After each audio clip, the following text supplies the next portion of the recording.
Alright, Man United analysis versus Everton. Let's cover the goal. So, the first moment, Bryan Mbeumo. Now, in this situation, the key thing is you do not want the opposition to be able to play through you. They can play around you, they can go long, they can go backwards, that's all fine. But we do not want them to go through us centrally. So, if you move over to cover that centre back, like Mbeumo does here, what do you leave open behind you?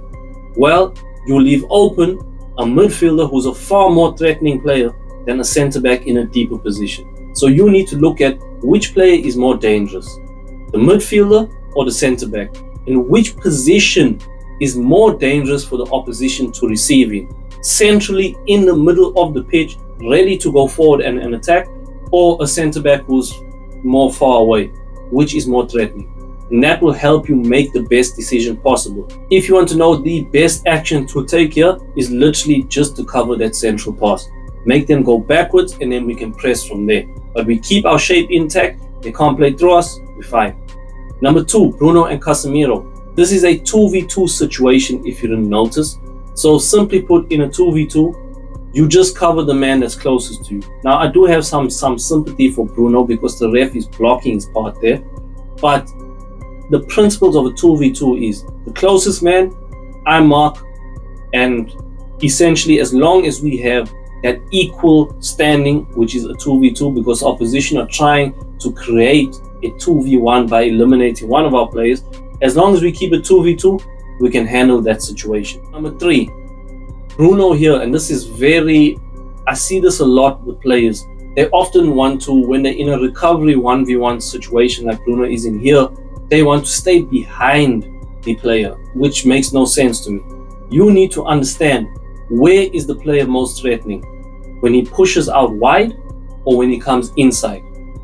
Obviously, the latter, when he comes inside. So we need to think, okay, I need to then tuck into that central space. Because if he goes in there, he's facing Euro now. If he goes in there, I can easily just pinch the ball from him. Let me tuck in. So, in terms of Euro, this actually helps him because he actually, I feel, makes a mistake as well by trying to win the ball. But if he makes that same tackle and Bruno has tucked in, Bruno can actually pinch that ball and then Man United have a counter-attack. But in terms of Euro, I feel he should look to prevent a 1 versus 0 where the attacker beats him and eliminates him from the game. And then he looks to stand up Dewsbury Hall. And in this case, it's not ideal, but he pushes him centrally and delays him so that Bruno can then come in and you create a 2v1. Because then he's snuffed out, because now you got Man United defenders at the back, plus these two closing him down. He'll have nothing. He either has to, lose the ball, play for a foul, or find a way to push wide. But he won't get the shot on. That's the most important thing. Number 4, Laumans. He just overcommits to the near post.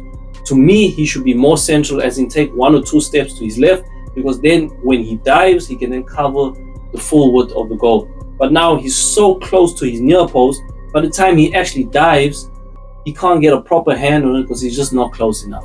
So if he just commits more centrally, I feel like he saves that shot. Stronger hand on it as well, shot is saved.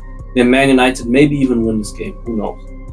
So, if you want analysis like this of your game on a regular basis, the link is in the description. I will help you personally so that in these moments, when they happen to you on the pitch, you will be fully prepared to get the best outcome on the pitch. If you're interested in something like that, link is in the description.